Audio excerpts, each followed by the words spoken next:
Good afternoon, ladies and gentlemen. Welcome to the Foreign Correspondents Club of Japan. My name is Khaldun Azari, president of this club, and I have the honor to moderate this event today that comes at a very crucial time for the confrontation going on in the Middle East now, especially in the Gulf area between Qatar from one side and Saudi Arabia and other countries participating in a siege or sanctions against Qatar.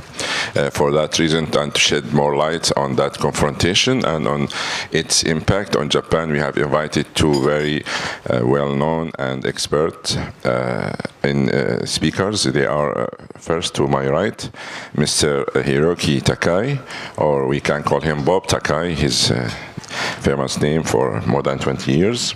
He is the president of Sumitomo Corporation Global Research Company based in Tokyo. And to his right is Mr. Koichiro Tanaka, managing director of the Institute in Energy of Economics in Japan.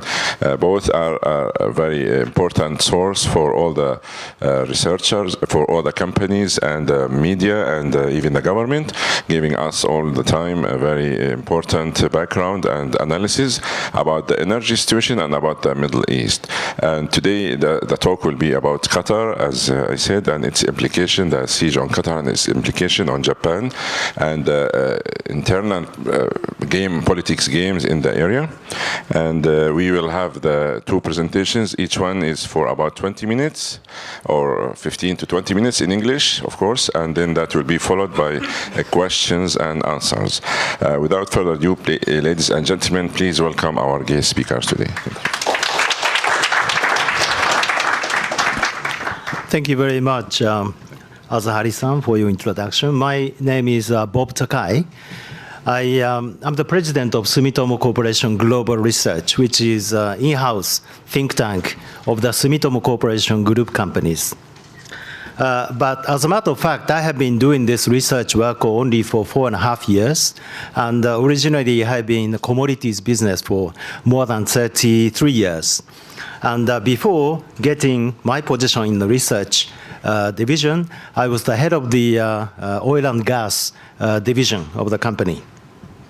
And today, I would like to talk about the energy situation in terms of Qatar blockade by the GCC nations. And before talking about the details of energy relationship of Japanese companies to Qatar, I would like to briefly talk about the history of Qatar in terms of energy development and also relationship with Japan. I guess you can see the slide in front of you, but it's too small. I mean, the words are too small for you to see.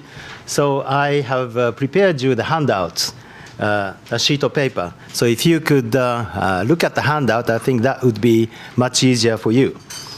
Okay, from the point number one, the history of Qatar LNG and Japan. As you know, up until 1940s, when the crude oil field has been found in Qatar, Qatar was a very tiny country making living on fishery and also pearl farming.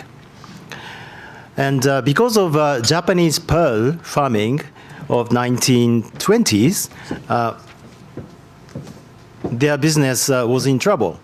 But because of this big discovery of crude oil and also the natural gas in 1974, this country has become one of the richest countries in the world. And like I said, in 1974, the North Field gas reserve has been found. And before that, this country has gained independence from UK in 1971.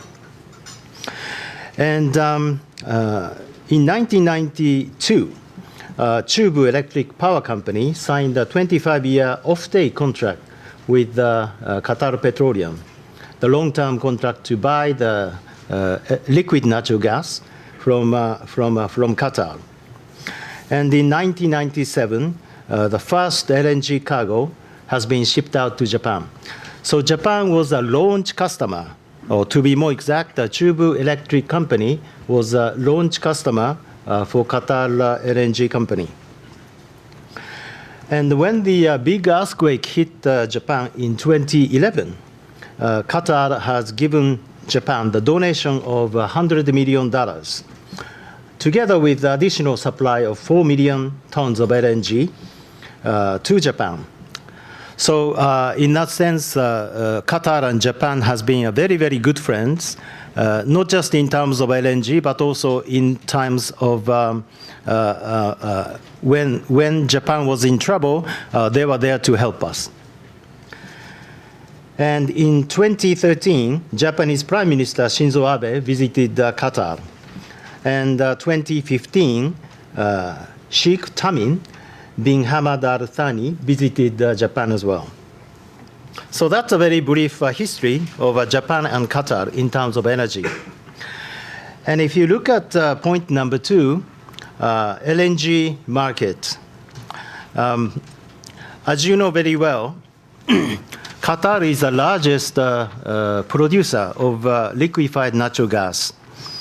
They produce about 1/3 of LNG to the world market. And in terms of buyers, Japan buys about 1/3 of LNG, which is traded on a global basis. In 2015, Japan bought about 85 million tons of LNG from all over the world. And if you go down to the bottom side of the pie chart, Japan is a buyer of about 15% of Qatari LNG. So it's a very big buyer from a Qatar point of view. And also, Qatar is taking the share of about 13% of the Japanese LNG imports. So Qatar is a quite important LNG supplier to the Japanese utility companies. If you go to point number 3, crude oil market.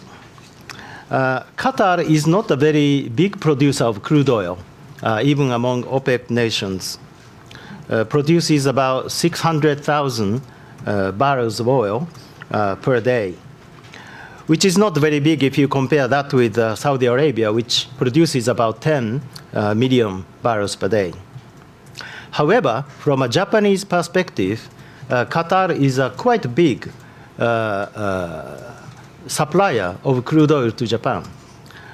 It's a number 3 supplier of crude oil to Japan after Saudi Arabia, United Arab Emirates, and Qatar. So number 3. And the figure is 2015 number. Japan bought 277,000 barrels per day of crude oil from Qatar, which is about just over 8% of the whole Japanese import of crude oil. And apart from LNG and crude oil, Qatar is a quite big supplier of LPG, liquefied petroleum gas, propanes and butanes and things like that, to Japanese market.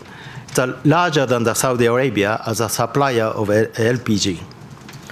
And also, helium is one of the products that the Qatar is producing for Japanese buyers as well. So LNG, crude oil, LPG, and helium, those 4 products that Japan is buying from Qatar. If you go to point number 4, this is, apart from a Japanese-Qatari relationship, I just want to talk about Qatari natural gas export to neighboring countries. Even though we have the situation right now, Qataris has not suspended natural gas supply to neighboring countries, to United Arab Emirates, and also to Oman. But Oman is not the part of the country which is causing this problem. If you look at this diagram in number 4, there is a submarine pipeline, underwater pipeline, from Qatar to UAE and to Oman, which is called Dolphin Pipeline. And by using this Dolphin Pipeline, Qatar is supplying about 13 million tons of equivalent of natural gas to UAE. And on to Oman, which is 1.5 million tons equivalent of natural gas to Oman as well. So totally, just under 15 million tons equivalent of LNG of natural gas Qatar is supplying to the neighboring countries. And number 5, I have put up a map showing the route, the sea route of Qatari energy to Japan. If you can see, Qatar to Japan is basically going through the Hormuz, Strait of Hormuz, and around the India, and going through the Strait of Malacca and to Japan. So there is no disruption or anything, even after the blockade, the supply of the Qatari LNG to Japan, and also crude oil to Japan. However, in terms of delivery of LNG to Europe, because Qataris didn't want to go through the Suez Canal, they decided to go around the Cape of Good Hope all over to Europe, especially to England. Qatar is a very big supplier of, to England in terms of LNG. So this delivery route, the new delivery route has been working very well. So in terms of shipment of LNG and crude oil to the global market, there has not been any disruption. And on top of that, Energy Minister Al-Sada, he has visited purchasing countries last month, which is Korea, Japan, China, India, and Pakistan. So 5 countries, the very important buyers of the LNG. And he went around those countries to make sure that the deliveries are okay, no problem, even under the blockade situation. So this is basically my presentation about the energy supply situation in terms of Qatar problem. Thank you.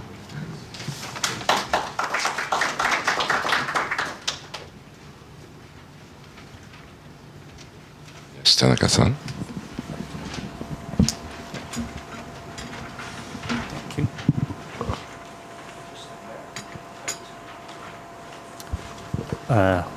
Thank you, Takai-san, for the detailed information related to Qatar's energy matters and also the relationship with Japan. I'd just like to go into the details of what is happening today. I have difficulties, although I have to admit that the issue is extremely delicate because of its nature, and at the same time, it's an ongoing development. And in the past hours, my colleague here sitting there, Hiroyuki-san, has indicated that there might be some sort of a breakthrough to the negotiations that have been going on for the past 2 weeks. But having said that, I'd just like to follow with the idea of what is necessary to look into when we talk about Qatar these days. Sure, something's wrong. Okay, well, anyway, just right. Going back to the timeline of what happened during these events, I might rather start from the issue. Rather start from the May 20th, which is the day when U.S. President Trump arrived in Riyadh to attend several sets of summit meetings. Why I'm saying this? I believe that this had an enormous impact on how the Kingdom of Saudi Arabia, the United Arab Emirates, and also Egypt, and maybe Bahrain as well, thought what they can do or get away with if they come out with a very strong attitude against their own neighbor and also a brother nation like Qatar. So I'd like to start from that point. And then immediately following Trump's departure from Riyadh, this would mean that the summit in Riyadh was over. Sheikh Tamim followed back with his entourage to Doha. But the following day, the QNA, the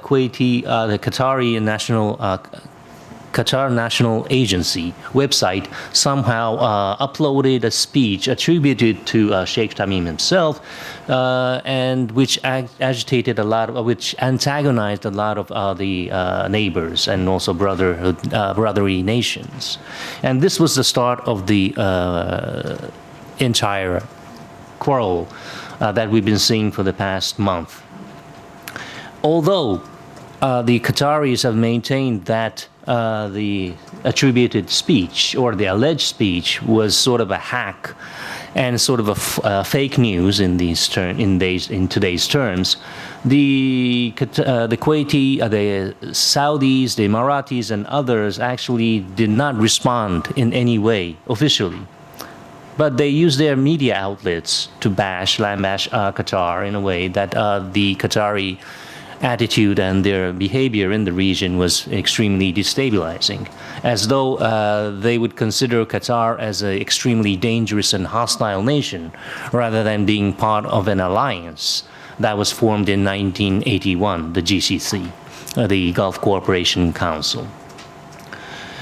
But being totally silent, 10 days later, all of a sudden, Bahrain, Saudi Arabia, Egypt, and the United Arab Emirates announced that they would cut off diplomatic ties with Qatar. And not only that, they have blockaded the road and the boundaries, and they have cut off economic relations as well. Now, in a modern world, yes, you can have quarrels with your neighbors or your hostile nations, but you don't immediately do this. You always go through diplomatic channels. There are several stages that you follow, and so there's this course of, say, negotiations in the path until you cut off diplomatic relations. But here, until the very end, or until the very beginning of this entire quarrel, the states, Bahrain, Saudi Arabia, Emiratis, and also the Egyptians, do not actually respond to any of the, rebuttals presented by the Qatari officials. But then all of a sudden, a break-off comes. And it is not only the diplomatic issue, it's not only a diplomatic issue, but it also has an economic ramification, because they have cut off the commercial ties and have caused a blockade that would not allow anything to go through the Saudi-Qatari border. Now, another 2 weeks later, the Kuwaitis stepped in to find some sort of a solution, and this so-called 13-point demand was delivered into the hands of the Qataris. Now, the deadline was supposed to arrive in late hours of Sunday, but they have got sort of a 48 hours of extension. And this extension is now about to come to an end.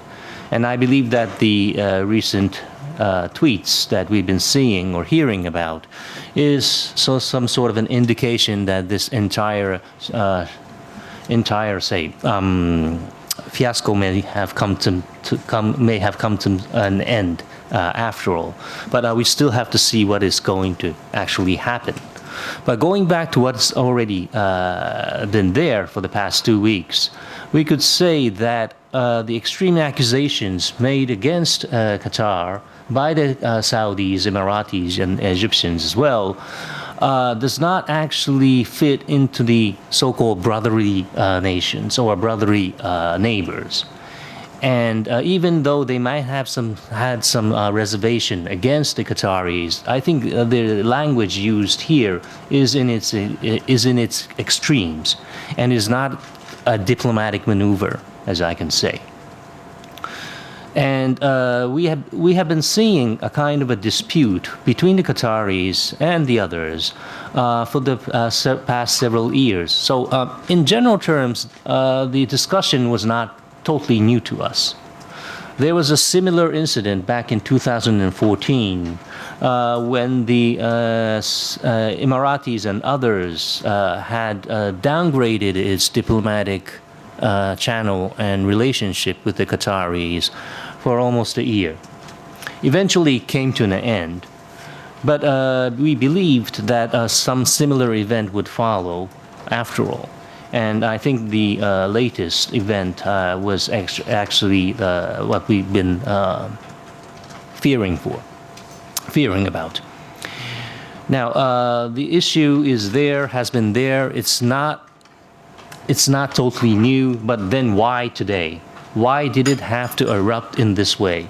I think the question here is one of the most crucial issues that we haven't been addressing, and this is my theory and also a guess that it happened in the aftermath of the U.S. president's visit to Riyadh, where he attended 3 sets of summit meetings, meaning the bilateral meeting summit with the Saudis, the GCC U.S.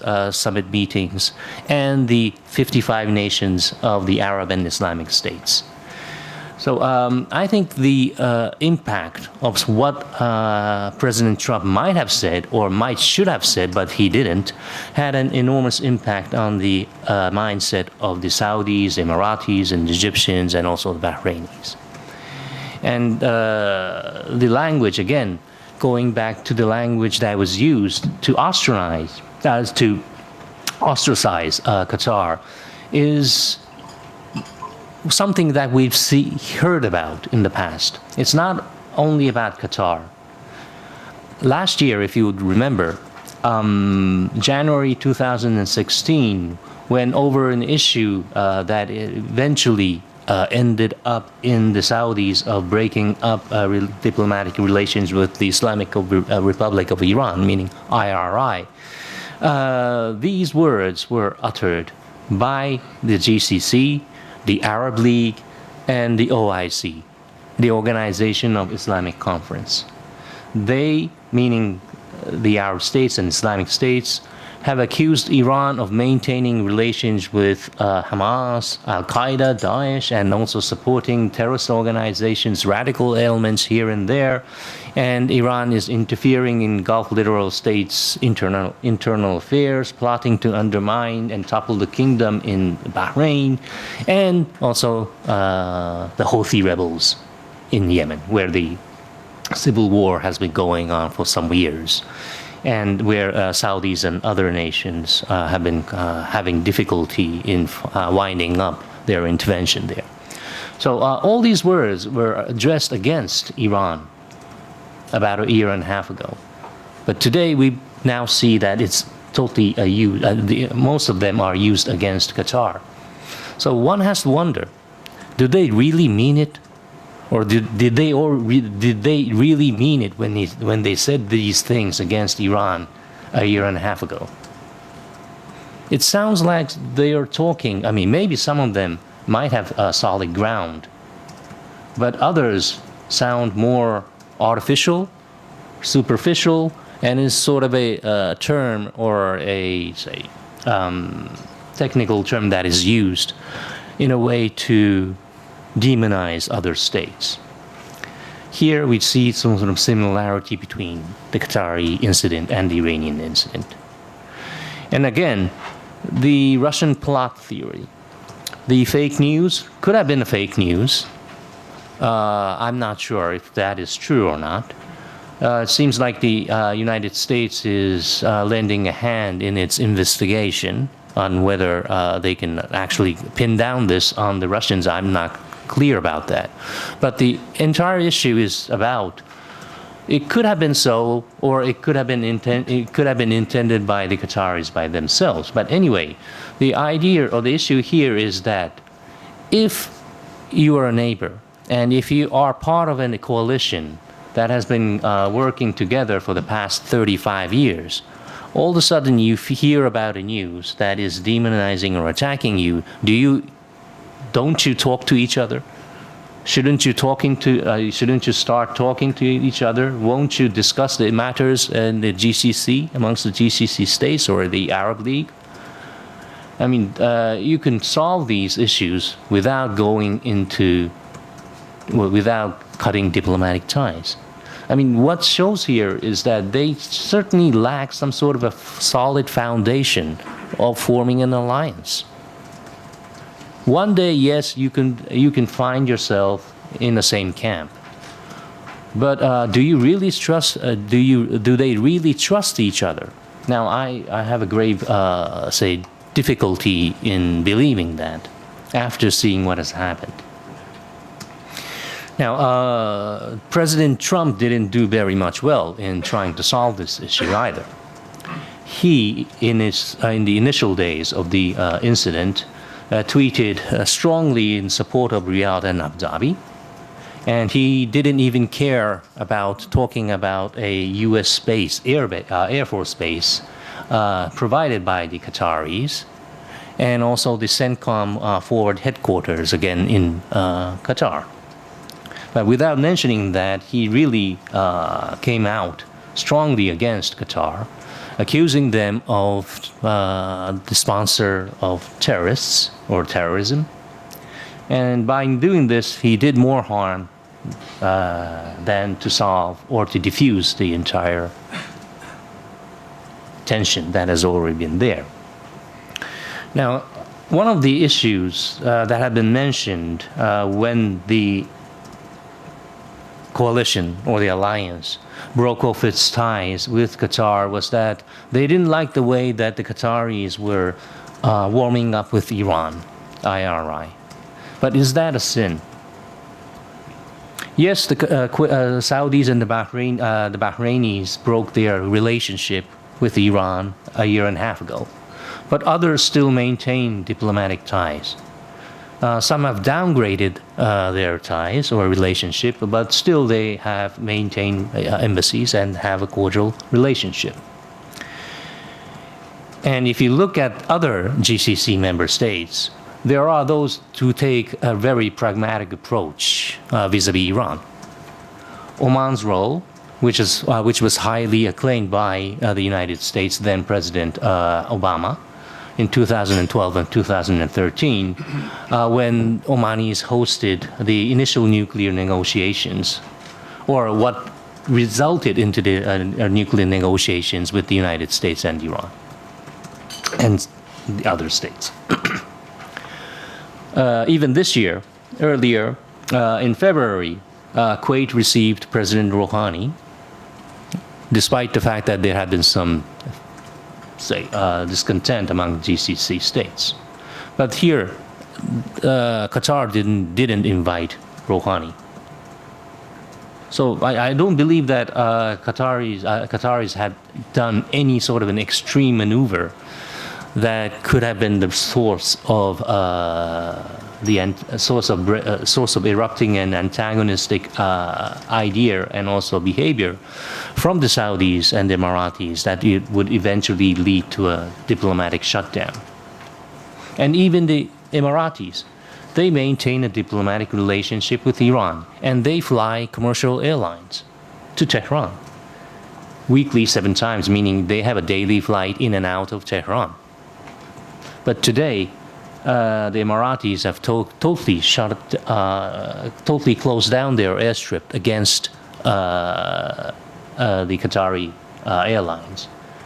So in a way, the neighbor states or the Arab brothers are taking a very tough stand against the Qataris than they are taking against Iran, which they consider as part of being the axis of evil or whatever they called it. But why then Qatar cannot call for a dialogue with Iran, if that's this idea that they have been trying to sell to the other states? Is that a criminal act, or is that a sort of a sin that they should be left away and also ostracized and left away from the GCC states? So what really lies in the bottom is that there is an assertive posture on the rise in the region. This is not totally new.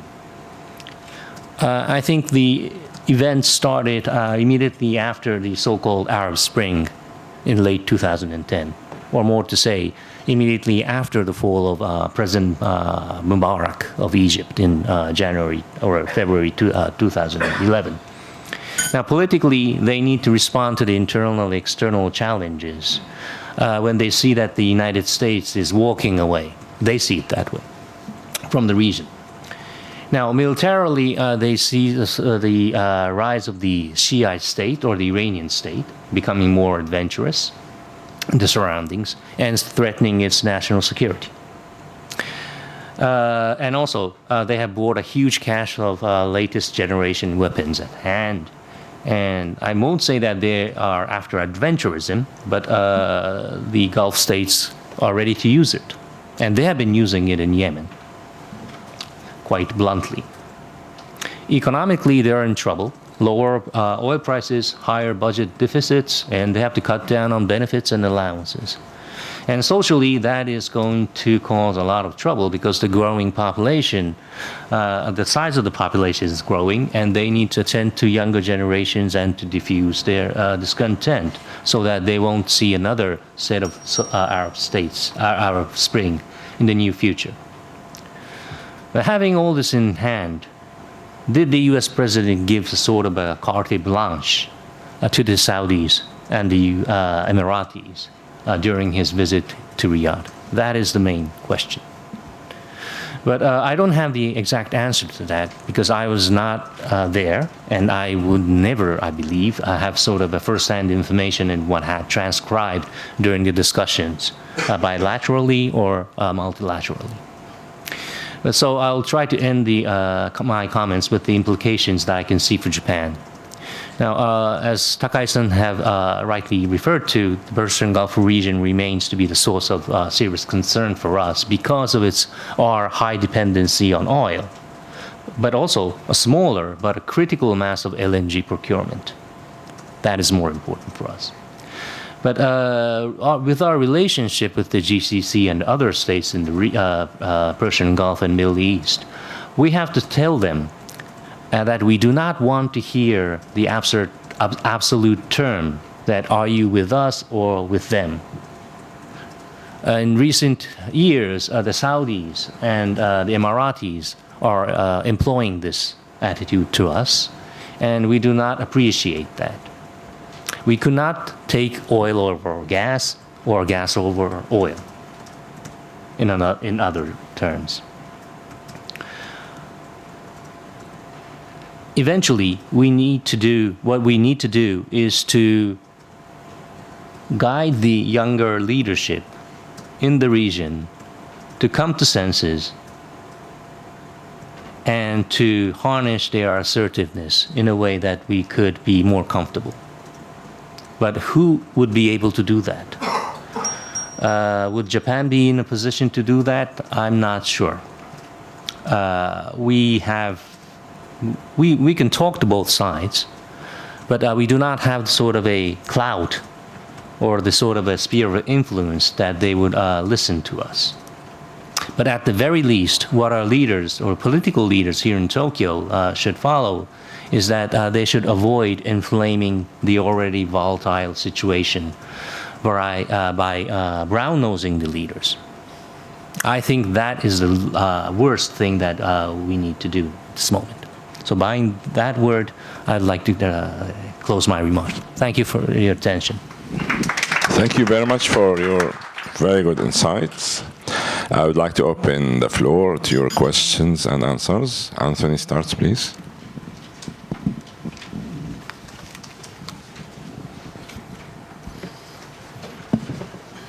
Anthony Rowley, Singapore Business Times. Sorry, is this working? Yeah. I'm not an expert on the region, far from it, but it sounds as though the potential for escalation here is quite considerable. I mean, this situation directly affects Qatar at the moment, but you used the word about an assertive posture on the rise in the region. So how far could it escalate, do you think, reasonably? I mean, could this lead to a wider destabilization? Could it lead to a more general global threat to oil supplies and natural gas supplies? And if so, what impact on prices would that likely to have?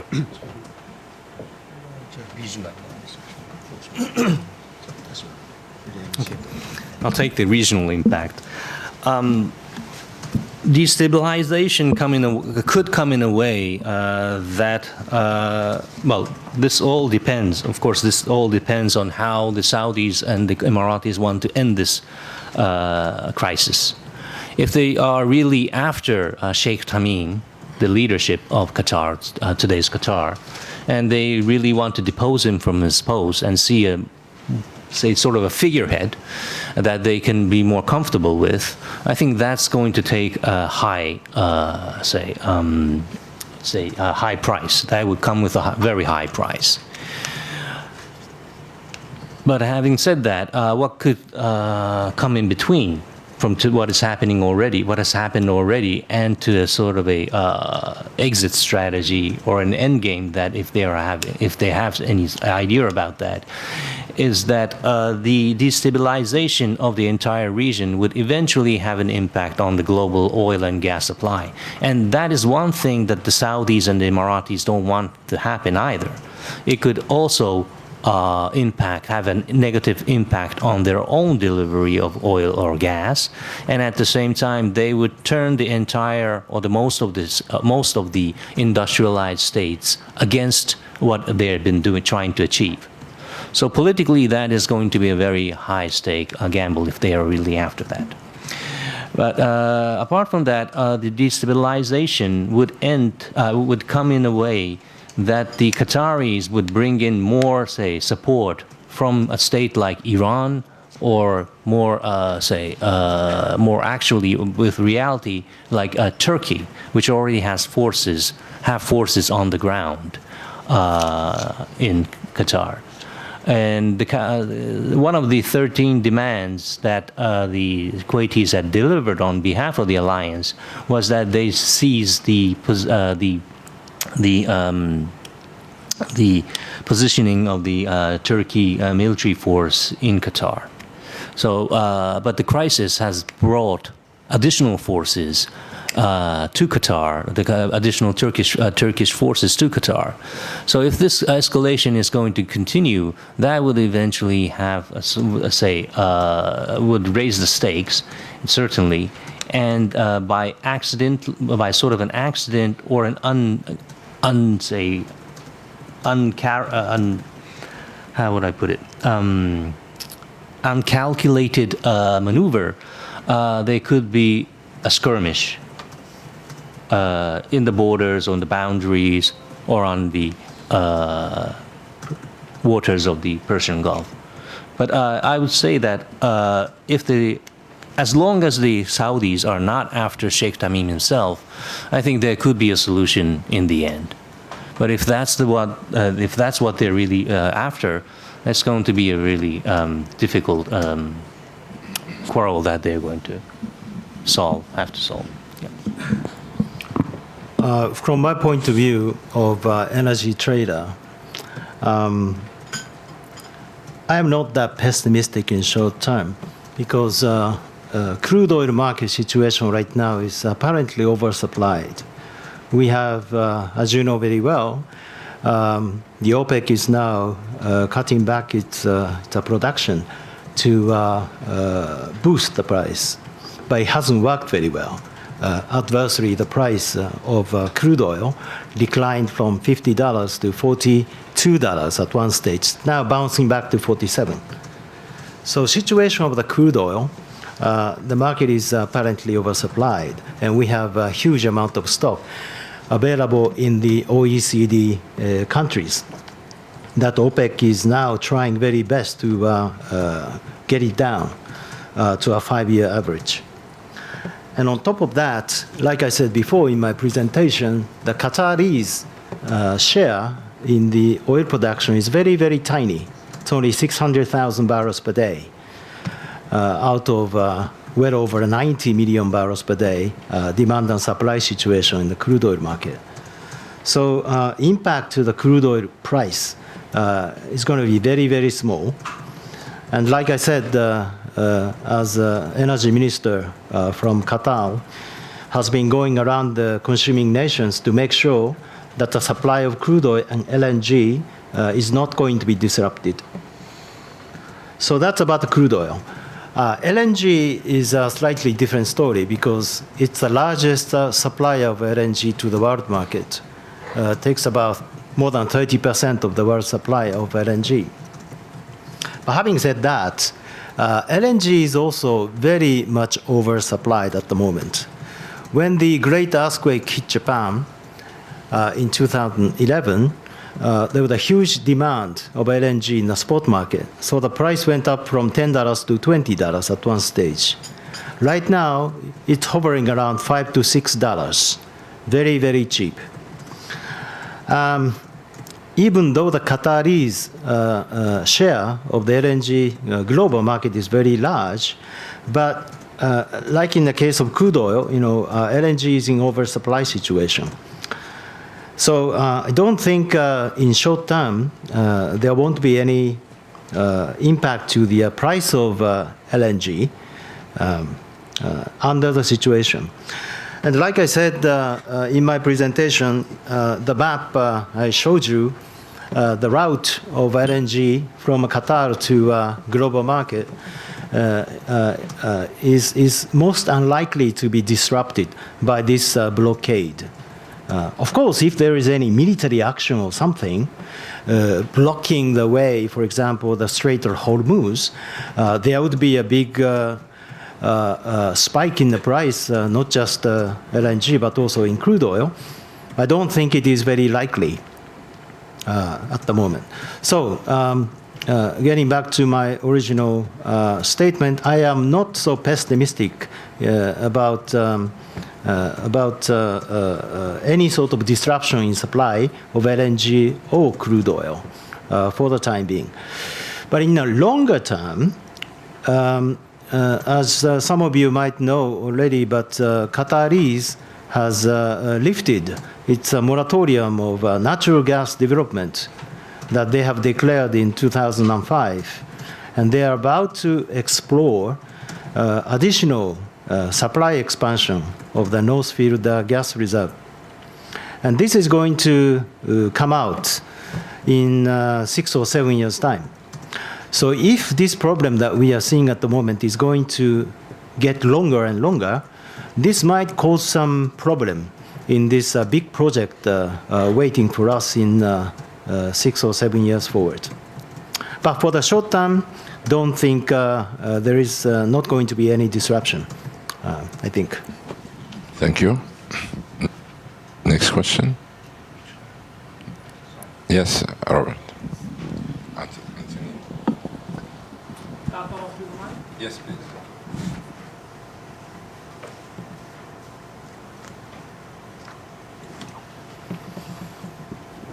Thank you very much. It's always great to see you both here. One question, normally the US would take the lead in trying to sort this, but the combination of a president who's half mad, a State Department that's been closed down by Tillerson means it doesn't seem to be very active. How active is the Japanese foreign ministry in the country in trying to solve this? I mean, it's an important region for Japan. It's not vital the way East Asia is, but it's significantly important. Has it been talking to its partners? Has it been trying to do some shuttle diplomacy? I mean, how active is MOFA in trying to resolve this, since it obviously does have a stake in this?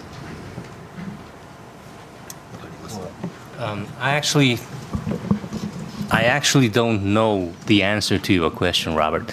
I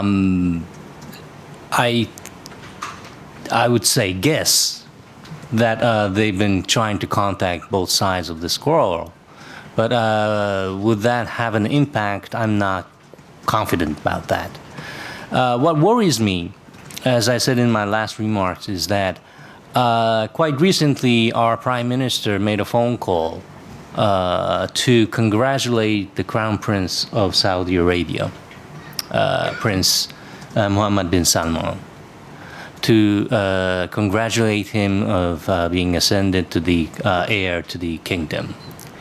Now, during during the discussion, if he had really our Prime Minister, if he had really touched upon the issue, that we would want to see an early solution to the current crisis, I think it had been good or sufficient.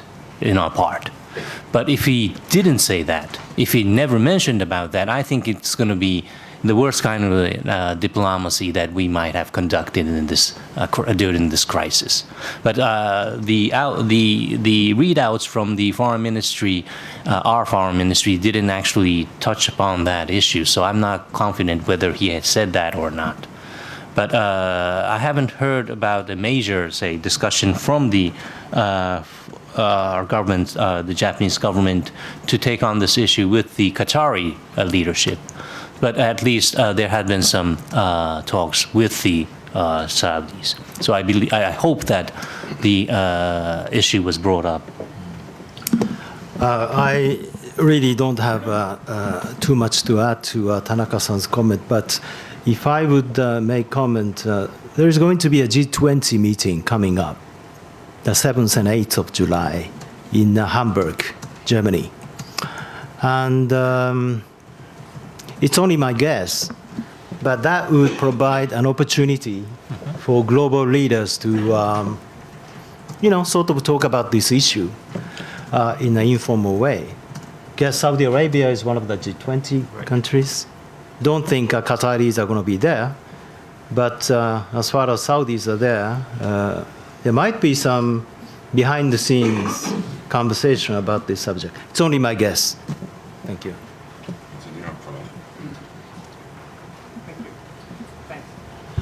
Sorry, I forgot to ask before. How important a role does China play in this game, if at all?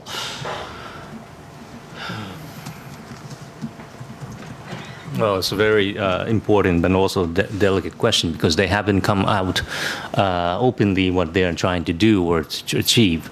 But definitely they would not like to see a sort of a disruption of oil or gas supplies from the region. So their position is quite similar to us from that end, from that angle. But would they have an impact on the Saudis? I think they would, if they really want to solve it. But would they have a listening ear? Would they be able to find a listening ear in the Qataris? Maybe, maybe not. So I wish, maybe again, just like Takai-san referred to during the G20 meetings summit in Hamburg, the Chinese are also there. If they really want to talk to the Saudis, they could. Just one thing which might of interest to you, but yesterday, Chinese state oil company, jointly with the French oil company, announced a very big gas exploration project in Republic of Iran, Islamic Republic of Iran, which is, I think it's about $5 billion in total. 4.8. $4.8 billion. So Chinese state-owned companies, oil companies, is participating in oil development, or natural gas development project with Iran. I don't know, what sort of implication this has to the Middle East situation at the moment, but it seems that Chinese companies are sort of like doing what they want to do, regardless of the political difficulties or anything. So, thank you.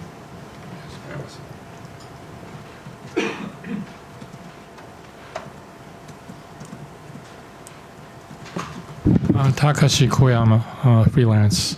So what needs to be done to solve this issue? The more I listen to your discussion, it sounds like the Gulf War. Saddam Hussein was very jealous of Kuwait, and he decided to attack Kuwait. Is it a similar case? Jealousy? I cannot totally read the minds of the Saudis and others, but I do sense some sort of a feeling of jealousy on the side of the alliance, so-called alliance, yes. But would that lead to a war, physical war? I think it's going to be very difficult.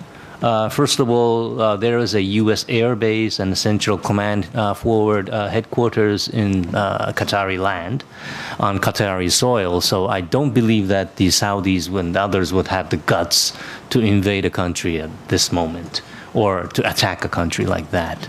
And you have the you have Turkey stepping in and others as well. So I think war is very unlikely. But the blockade and siege, I think it may continue as long as the demand is, the expectations on the side of the alliance is so high. And you might recall that in the initial stages of this crisis, Rex Tillerson, the state secretary, did talk about that he did want to see a solution and that the demand should be delivered, but that should be, in his terms, in his words, I think it should be realistic or something like that. So as far as I mean, if this so-called 13-point demand is authentic, as it is reported in the press, I don't totally agree to, I don't totally see that the Saudis were listening to what Tillerson was saying to them. It's not a very realistic demand that they're making. I'm not an expert as Mr. Tanaka in terms of Middle East, the whole situation of the Middle East. But I understand that this situation has a long history, starting from the mid-90s. So. Yeah. And I think, this generational change in the Middle East, which is happening in Saudi Arabia and also in Qatar, is making the situation a bit more difficult than it was before. But having said that, like I said in my presentation, they are all in the same kind of boat in terms of energy security. And also Mr. Rex Tillerson, who has been the head of the large oil company for a long time, and he apparently has been involved with the Qatari situation from the business side. I hope that he can be a good intermediator to settle this issue as soon as possible.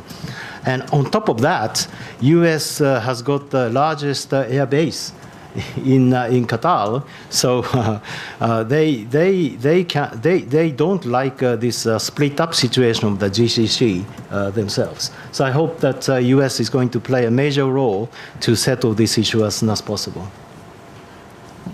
Thank you. Okay. Yes, please.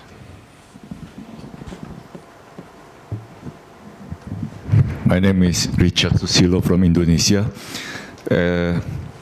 As you mentioned about the G20, probably our president from Indonesia will talk about this matter to the Saudi Arabia in this G20 meeting. What I would like to know is about the implication on the air, because the Iraqi has been prohibited to go outside abroad. So what is actually the implication for this? I don't know, the blockade is also including the air also, or only in the sea or whatever. Thank you very much. The physical blockade, if you're talking about that, is actually through land. The the border crossing between or through Saudi Arabia into Qatar and vice versa is totally blocked. The airspace is slightly open, and the Qatari Airlines and others that are flying in and out of Doha is using that corridor. And also the Qatari or any international or any foreign fleet could navigate through the waters of the Persian Gulf by bypassing the Emirati and Bahraini and also as well Saudi maritime borders. So there is a strip open from the air, through air and sea, but not through land. Thanks. I just go ahead. actually spoke to one of my colleagues in Dubai office yesterday. He just flew back from Doha for a very short-term business trip. Normally, Dubai to Doha takes just under 1 hour by air. But he took 5 hours to come back from Doha back to Dubai via Muscat in Oman. So as far as the trading companies like us, having the base in various places in the Middle East, the expats having a big problem flying around, especially when they do business with the Qataris. That's what's happening at the moment. Yes, thanks. All right, my question to Tanaka-san, if I may. You said you feel that after Mr. Trump visited Riyadh, something happened, what he said, what he didn't say. Do you think it's like conspiracy or something? Because usually there are some reports in the Arabic media. In the Middle East, many people believe very strongly in the conspiracy theories. Right.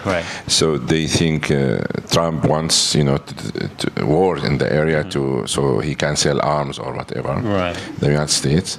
That's really it's wild in the Arabic media. This kind of talks.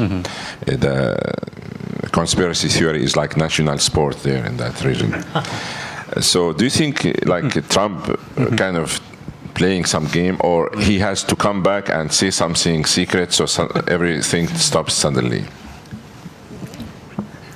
Well, I'm aware of the conspiracy theory you're referring to, and even this during this very important weeks that have been following this event. Yes, I heard several versions of that. And after President Trump's visit and all these things happened, but still there is a deal. There was a deal signed between Qatar and the United States in delivering 12 billion U.S. arms to Qatar. And also, when Donald Trump was in Riyadh, 110 billion of U.S. arms sale to the Saudis. So it sounds like yes, there is some sort of a game played here by the American president or in the hands of the American warmongers, that the tension and also some kind of a conflict would be in their benefit. But I don't know person by person Mr. Trump, but I don't believe that he is that smart to manipulate everybody around in this way. So I strongly believe that it's a coincidence that these things are happening. But having said that, by reading U.S. newspapers and other papers around the world, major papers in the world, initially there was a very anti-Qatar posture or the opinion about it. But then all of a sudden there was a shift, and sort of a gradual shift, shifting away from the Saudi support and then becoming more neutral, centralized, or at least coming in favor of the Qataris. And if you look at the name of the newspapers, the media outlets that are aligned there, it doesn't really make sense, because you see the neoconish media outlets on both sides. Initially, they were all coming after Qatar, one-sidedly. But then some of them shifted away, and now you see, they're totally even in that sense. So what does that mean? Are they really genuine and objective in what they're saying and talking about? Or is it that they were just trying to make strike a balance so that this conflict would just carry on forever?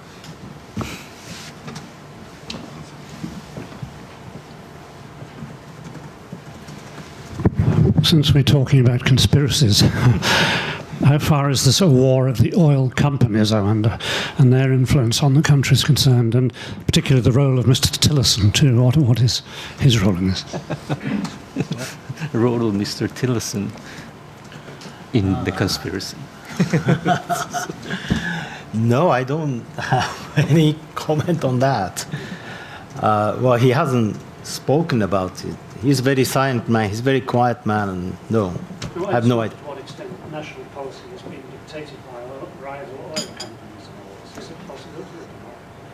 what extent is national policy being dictated by rival Western or Chinese or other oil companies in this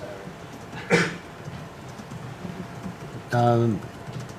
Sorry, could you repeat the question once again? In terms of this conspiracy theory, Well, I mean, we're looking at a rivalry between states, but to what extent are rival oil companies influencing the policies of the states in this region and adding to the tensions, do you think? 他の要は国の国同士のまあコンフリクトとそれから今度その競合する石油会社同士がどのようにこういう陰謀を動かす会社たちの企みでそういうことだと思うんですね。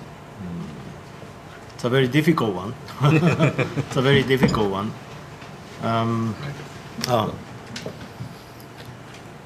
Tanaka-san, if you No, just what I can say about is that well, it could happen. I would say it could happen, but if you take this incident, the rollover Qatar's behavior, or so-called behavior, the IOCs that are involved in Qatar and also have some sort of a relationship and strong influence in the operations of Aramco, Saudi Aramco and others, in both sides you see a company like ExxonMobil. I don't think that they can benefit out of this critical, say, crisis if there is going to be a war or some sort of a physical disastrous outcome from it. I'm just talking about this particular incident, but in other terms, in other cases, it might happen. Yeah. What do you mean other cases? I mean, in other regions or other countries, vis-a-vis versus a country A versus B or others. Yeah. Thank you. We open the whole floor to your questions. If you have, please raise your hand. Yes, please.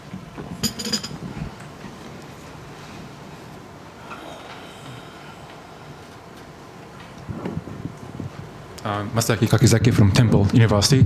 My question about Qatar itself. So it seems that up to today, Qataris are not really giving in to the 13-point demand made by its Arab neighbors. Qatar is a small country in terms of territories, population, and its own armed forces, although it has a huge amount of oil and gas. So I was just curious, what is the source of their confidence, right? It seems that they believe that they can deal with this conflict without giving in to the demand coming from Saudis and the UAEs. Why are they so confident in this crisis? Is this just because they have the US bases inside the country? Or just because they have oil and gas? Well, in my mind, as far as I speak to my colleague in local branch offices, they have the money. They can buy anything. For example, like I said, I was talking to my local colleague and he went to a supermarket, Carrefour, in Doha. There are plenty of goods over there. The supply of goods are coming from Iran by Dowsen, I don't know how to call it in English, but Dow ships. Dow ships. And even some of the products or commodities, the prices are going down in Doha. So it's, well, if you are sitting in Tokyo and looking at the situation over there, I kind of imagine that, there should be some shortage of goods and things. The price is going up, inflationary pressure, but things are not be like that. And I think it's merely because of the money that they can buy things from abroad, and especially the cooperation from neighboring country, Iran, and also Turkey as well. They recently bought 4,000 cows from the United States, air-shipped, to get the milk supply So, yeah, can you imagine that, shipping the cows in the airplane and ship them out from US to Qatar? They can do that because they have the money. Yeah. Yes. Yes, please.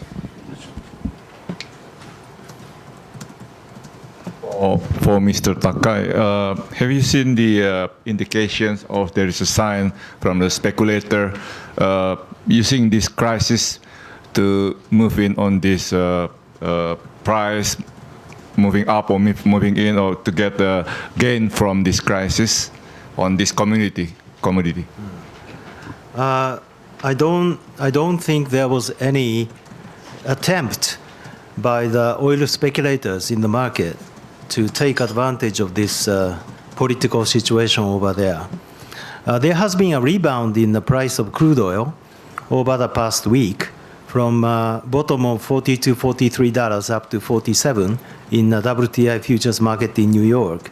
But this was mainly caused by the buyback activities of the money managers, the hedge funds, who have already been short of the crude oil futures market for many months. So they are taking advantage of this opportunity to buy the contract back to capitalize on their position. But this activity has not been caused by the Qatari situation. This situation has been caused by the situation in the U.S. shale oil market, whereby the number of rig has declined due to low price of crude oil for the time being. So I don't think the speculators in the crude oil market is playing around, so to speak, by using this political event on their advantage. It's rare that the speculators don't really play usually, so it's good. All right. Okay, Kurt.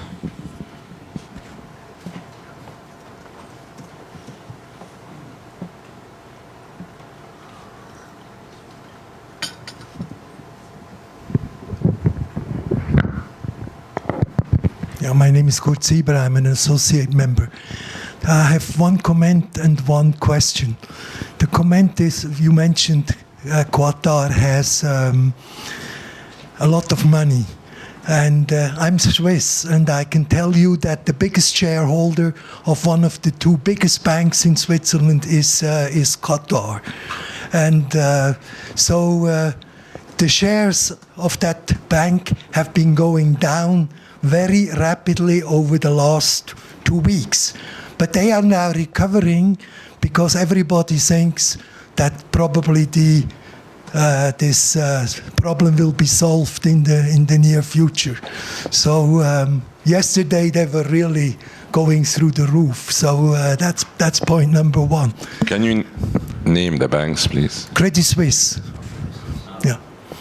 Okay, that's one. My question is, perhaps this is also just a coincidence, as you mentioned, but it was never made very open that the United States and Japan are now discussing very large future developments of LNG gas from the United States to Japan. Mr. Trump is greatly interested to reduce the trade deficit between Japan and the United States. So do you think these projects have an influence? It would not be a bad thing if the situation in the Middle East is a little bit less stable and would support the projects coming out of the United States. Thank you. Yeah, actually, my company is part of the project managers of the US LNG from the United States. Because of the shale gas revolution, there has been a lot of activities in the States to liquefy the natural gas into LNG. And because of that, I think from the end of this year, early part of next year, a huge amount of LNG from US is going to be shipped out. About maybe 60 million tons or 70 million tons in total. And in terms of Japan, we will buy 17 million tons of US LNG, which is going to start to be shipped from the end of this year from 3 major projects done by the Japanese companies. This is about 20% of the whole Japanese import of LNG. Price is not very cheap. That's the problem. Because the price of the US LNG is based upon the Henry Hub futures price of natural gas. Natural gas is a commodity traded in the futures exchange in the States. And currently, Henry Hub price about maybe just under $3, $2.50. And you have to pay the manufacturing cost, which is about $3 to liquefy the natural gas into LNG. And then on top of that, you have to pay shipping and insurance from US to Japan, which is another $3. So $3, the cost of natural gas, $3 for manufacturing, $3 for shipment, $9 of LNG. If you buy LNG in the spot market, it's going to be about $5.50. So price competitiveness is not there in terms of US LNG. However, Japanese utility companies would like to diversify the source of LNG. And also, they would like to diversify pricing of LNG.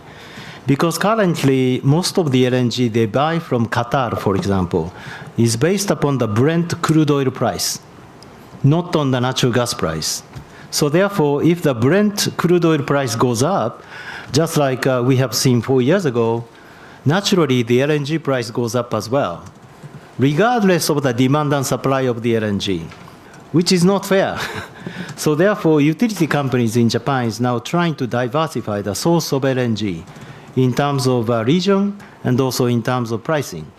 So in that sense, US LNG is going to benefit from what is going on at the moment, because that is going to encourage Japanese buyers to diversify more to non-Middle East supplier.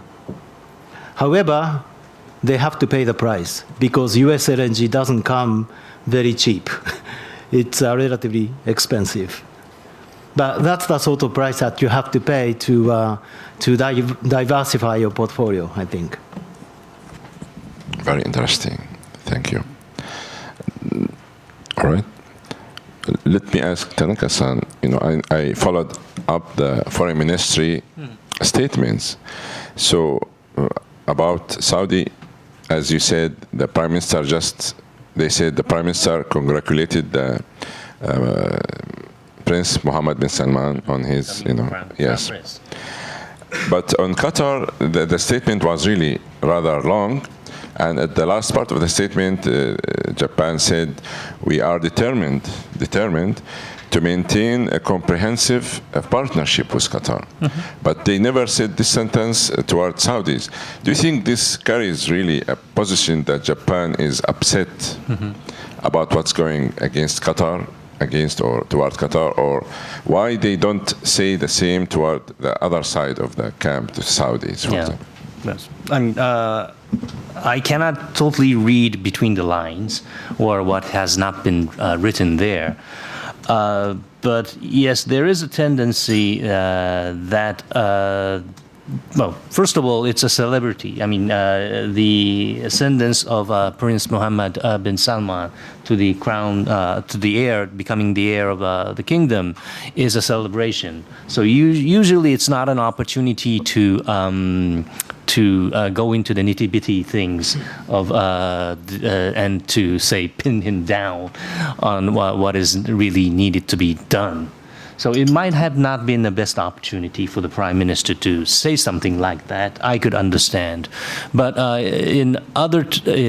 if he was not him, at least the foreign ministry or the foreign minister himself or other ministers should have dialed the king, if not the king, the crown prince again, in a different occasion that we need to see the conclusion or the cessation of hostilities.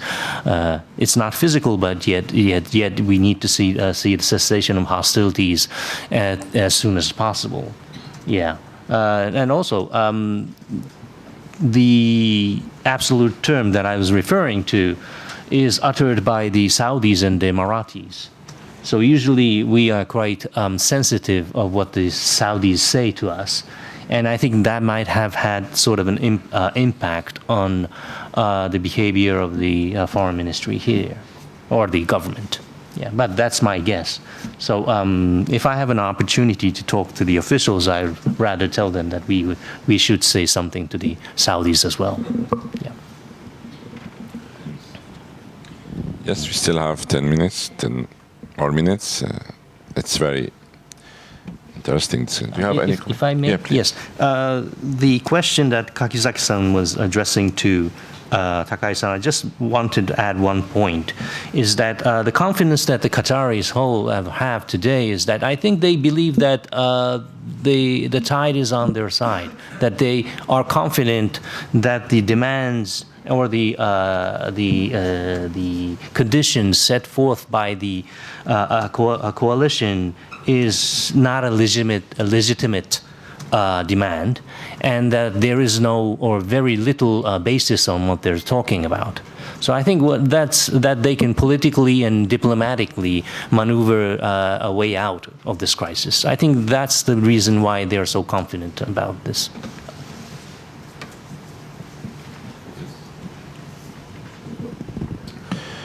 Yes, more questions, please. All right. I like to extend, until the end of the time. Sure. Let me ask a question again. Do you think that they wanted to close? They asked in these 13 demands, they want to close the Al Jazeera channel, and because here we are press club, we feel kind of concerned as journalists if somebody asks to close media station just because of what they broadcast. Maybe we have to stop the editorial policy, something like that. Not really close the whole station. There's kind of misunderstanding about this issue, and Al Jazeera channel has been causing a lot of controversy in the Arab world, especially in Arabic. They hosted many people attacking other regimes, but nothing against the Qatari system. So it was accused of double standard. So how do you think the media impact plays in this crisis, especially the demand to closing the station? And some people say the whole thing is just they want to close the station. They're playing all of these games to close the station, basically. Well, that's a good point. I mean, I'm really concerned that the demand set forth by the alliance actually mentioned about the closure, not the editorial, guidelines for the station itself. And if that is kind of a demand that the Saudis and the Emiratis consider that the Qataris or any other state is going to follow, I believe that they are totally wrong about this. First, one point. But at the same time, yes, the Jazeera channel is biased in a way, and they have their sort of a standard that you can call a double standard.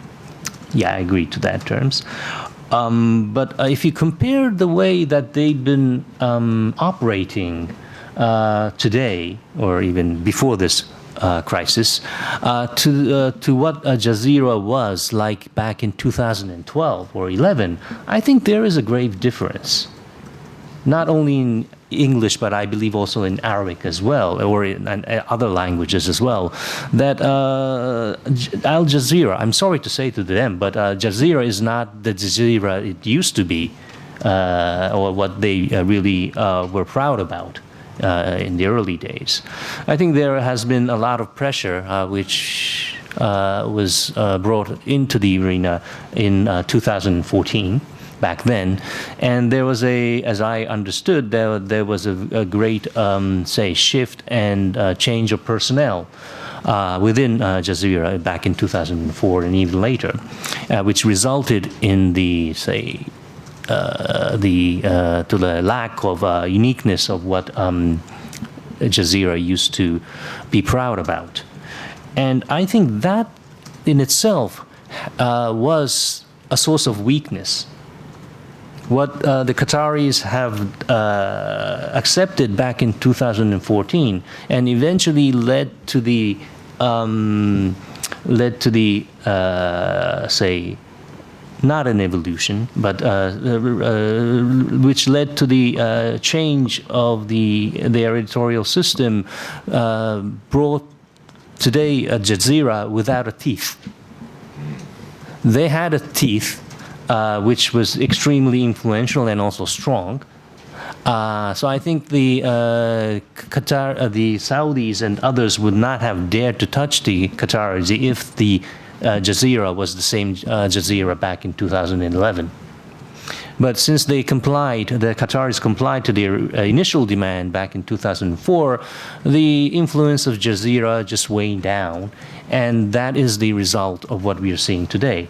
I mean, this is a very controversial issue, because in the way you can see that, yes, Jazeera is biased and has a double standard, but at the same time, it is still trying to maintain freedom of speech and exercise the right of freedom of speech. And once you give in to the demands of the fundamental, once you give in to the demands that would curtail the right of exercise in the fundamental demands, I think you gradually start to you lose your position. And then in the end, you're going to be in bigger trouble than it used to be. Yeah. All right. Maybe I ask one more question. Mr. Takai, you talked about the impact of exploring more projects in the natural gas in the United States, shale gas, and if this situation escalated, although it's more expensive, like $9 or something, compared to about less than $6 in the international market. Can you shed more light on this possibility that maybe this natural gas from America might also get cheaper if there's bigger attention toward such projects there, especially from the Japanese companies? Do you think this scenario is workable? If you just compare the price of US LNG and the international price, like I said, the international price is very cheap right now. But it's not been like that for the past 20 years. It has been many, many occasions that the international price has been more expensive than the US natural gas price. So I think, utility companies, electric companies, gas companies, they normally take a very long-term view because, they're supplying the energy to us, so 20 years and 30 years long-term view. So from that perspective, I think US LNG has got a very big potential, even though the price is a bit higher at the moment. In terms of diversification, it is a very reliable source of natural gas going forward. And also, if you talk about this shale revolution, people talk about shale revolution in terms of oil, much more than gas. But oil has a limit that the US can produce from the shale formation. But the gas is a different story. It's very, very, very big. They can produce maybe another 100 years or 200 years if you develop shale formation in the States. And also if you go outside of the United States, the shale formation provide a big potential of gas supply for the human being, probably up to 300 years or even 400 years. So in that sense, diversification into the LNG originated from the shale gas is going to be a very important source of source of energy in the future, not just for the Japanese buyers, but also to the rest of the world as well. So this crisis will push toward this exploration, and I think so. I think this crisis is a kind of alarm clock, reminder of the potential risk that we might have in that particular region in terms of energy security. We have been kind of forgetting about this potential risk for many years because of a glut in the crude oil price or crude oil market for many, many years. But there is always a risk involved in terms of energy security in the long run. So yes, I do think so too. Yeah. Anthony? Just back to China again for a moment. Do you know anything about how dependent China is on imports of gas from Qatar and from the Middle East generally? You mentioned that a French oil company and a Chinese company have reached a big agreement with Iran. But how far does this problem in Qatar affect China's access to natural gas?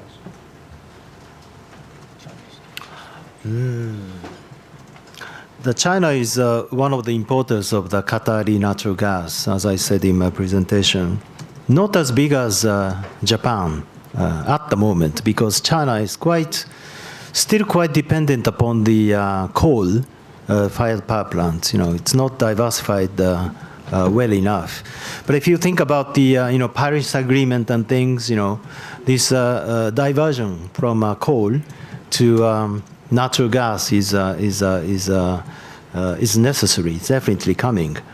So from that perspective, I think the Qatari gas, which has a very big potential. Like I said, they lifted the moratorium for 10 years, and they have another potential to expand their supplyability of the natural gas to the world market. I think China is looking at Qatar in that respect as a potential supplier of the natural gas going forward. But I think, like I said, they are also developing the natural gas field with Iran as well. So unlike Japanese company, I think Chinese companies are much more adventurous in terms of who to deal with. Maybe, their population is much, much bigger than Japanese, so they have to be very adventurous to seek for important source of the energy in the future, I think. Yes, just one clarification. The project that was announced yesterday, which Takai-san was mentioning about in Iran, does involve CNPC, the Chinese oil company, but the gas field, the South Pars gas field, phase 11, is meant for domestic consumption. So even if the Chinese are going to develop that, they have a stake there. The gas is not going anywhere. It's going to be consumed domestically inside Iran. So there's a difference. Any more question or comment? All right, I think this wraps up our event. Thank you very much for your insights. Very interesting and important. I would like to give you one honorary membership to our club. And please come at any time and continue the discussion. Mr. Takai. Thank you. Thank you very much. Mr. Tanaka. Thank you for coming. Thank you very much. Thank you. Have a nice evening.